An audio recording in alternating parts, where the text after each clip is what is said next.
Venkateswara gold తాకట్టులో ఉన్న మీ బంగారాన్ని విడిపించి కొనబడును.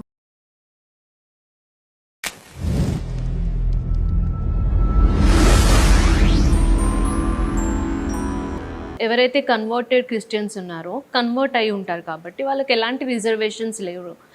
ఎస్సీ ఎస్టీ క్యాస్ట్ కింద వాళ్ళకి ఎలాంటి రిజర్వేషన్స్ అయితే ఉంటాయో వాళ్ళు వాటి అండర్ రారు అని మన హైకోర్టు ఒక తీర్పు ఇచ్చింది. అయినా కానీ వీళ్ళు దానికి అగెయిన్స్ట్గా పోరాడుతున్నారు. సో అది ఎంతవరకు న్యాయం? వాళ్ళు కన్వర్ట్ అయ్యారు, పాస్టర్స్ కన్వర్ట్ అయ్యాక మాకు రిజర్వేషన్స్ కావాలి అని అనడంలో ఎంతవరకు న్యాయం ఉంది అంటారు? నేను భావించేది ఏమంటే, ఎస్సీ ఎస్టీల గురించి మీరు అడుగుతుంటే ఒకవేళ వాళ్ళను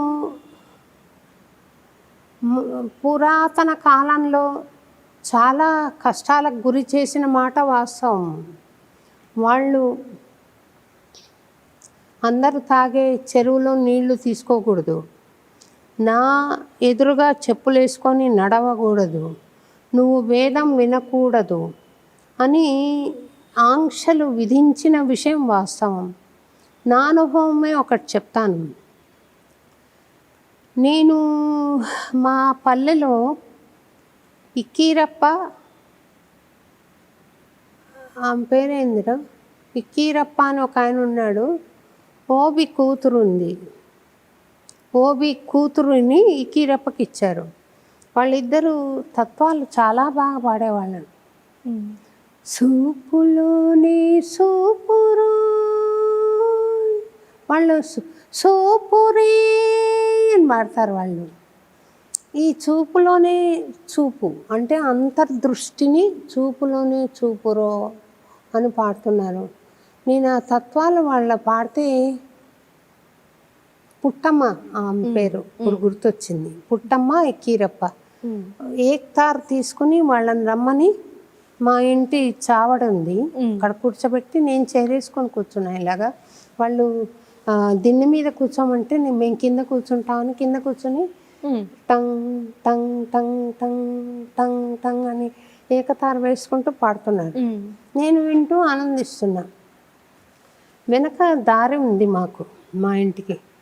ఆ దారి నుండి మా నాన్నమ్మ పెద్ద గొంతు ఇక్కడ పిలిచిందంటే మా విలేజ్ అంతా వినపడుతుంది అన్నమాట.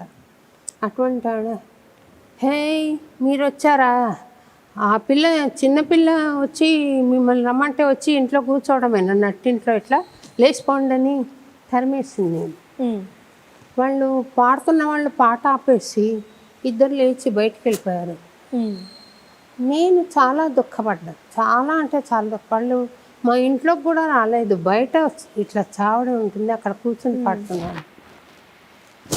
వాళ్ళు వెళ్ళిపోయి వాళ్ళ హట్ గుడిసె ఇట్లా చిన్నది, అప్పట్లో 77లో సంగతి మాట్లాడు వెళ్ళిపోయారు. నేను బట్టలు సర్దేసుకొని నా దగ్గర 40 రూపాయలు ఏమో ఉంటే 30 రూపాయలు తీసుకెళ్ళి వాళ్ళకే ఇచ్చేసాను.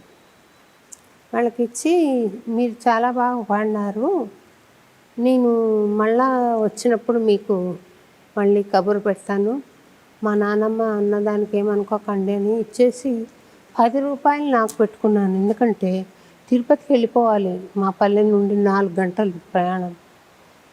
నేను సర్దుకుని బస్సు ఎక్కి మా నాన్నమ్మ వెనకాల వస్తూనే ఉంది. నా దొరసాని పోద్దే, నువ్వు ఉండవే అని అడుగుతూనే ఉంది.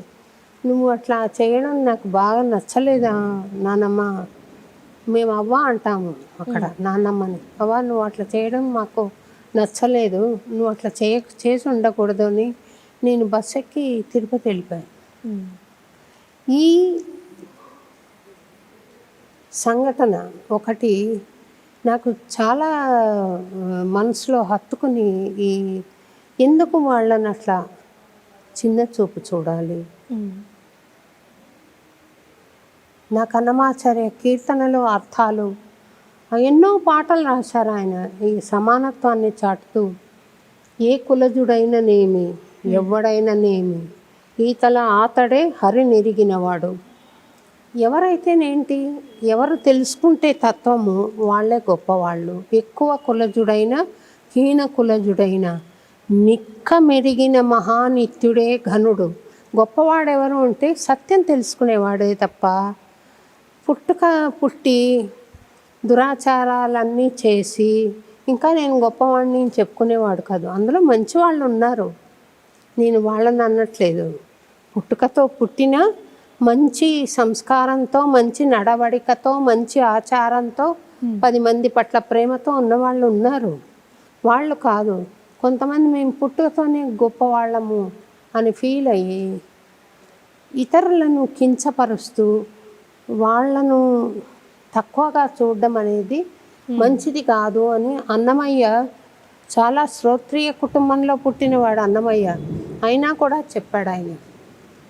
కాబట్టి ఆయన పాట పాడుకోవడం కాదు, ఆయన చెప్పింది ఆచరణలో పెట్టితే అప్పుడు ఆయన పాటకు, ఆయన పాఠాలకు న్యాయం చేసిన వాళ్ళం అవుతాం అనుకుంటున్నారు. నాకు అది కోర్టు ఏం చెప్పింది అనేది ఇప్పుడు తెలియదు. హైకోర్టు అమ్మా, ఇప్పుడు చాలా మంది కన్వర్టెడ్ పాస్టర్స్ లాగా అవుతున్నారు. అంటే ఇప్పుడు మన తెలుగు హిందూ సనాతన ధర్మం నుండి, హిందుత్వం నుండి పాస్టర్స్ అవుతున్నారు, కన్వర్టెడ్ పాస్టర్స్ అనేసి. సో వాళ్ళకి ఏమవుతుందంటే ఈ కన్వర్టెడ్ పాస్టర్స్ ఎవరైతే ఉన్నారో వాళ్ళకి హైకోర్టు ఒక తీర్పునిచ్చింది, SC ST రిజర్వేషన్స్ మీకు ఉండవు అనేసి. కరెక్టే, అది ఏదైతే ఉందో అది కరెక్టే. కానీ అది మాకు ఉండాలి, మాకు కావాలి అని వీళ్ళు మళ్ళీ అగెయిన్స్ట్ గా జరగడం చేస్తున్నారు అనమాట. అంటే అగెయిన్స్ట్ గా మాట్లాడడం కానీ, కన్వర్ట్ అయిపోయామని చెప్పిన తర్వాత ఇంకెందుకు అన్వయం అవుతున్నది? అది ఎంతవరకు న్యాయం? అది మీరన్నట్టుగా ఒకవేళ వాళ్ళు కన్వర్ట్ అయిపోయి కన్వర్ట్ కాకముందు SC STలకి ఇది వర్తిస్తుంది అని హైకోర్టు చెప్పి ఉంటే వాళ్ళు కన్వర్ట్ అయ్యి మాకు అది చెందాలి అనడం అంత సబబు కాదేమో అనుకుంటున్నాను. అదే కానీ మేము ఈ కులస్థులం, మాకు ఆ మతం మీద నమ్మకం ఉంది అనే ఆలోచన చేస్తున్నారనుకోండి, అప్పుడు మనం బలవంత పెట్టి ఇందులో ఉండు అని ఎలా అనగలుగుతాం?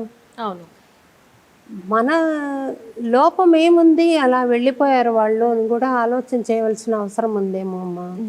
వాళ్ళు ఏమిచ్చి ఆకర్షిస్తున్నారు, మనం ఏమి ఇవ్వకుండా వాళ్ళని పోగొట్టుకుంటున్నాము అని ఆలోచన చేయవలసిన సందర్భం కూడా ఉంది అని నేను భావిస్తున్నాను తల్లి.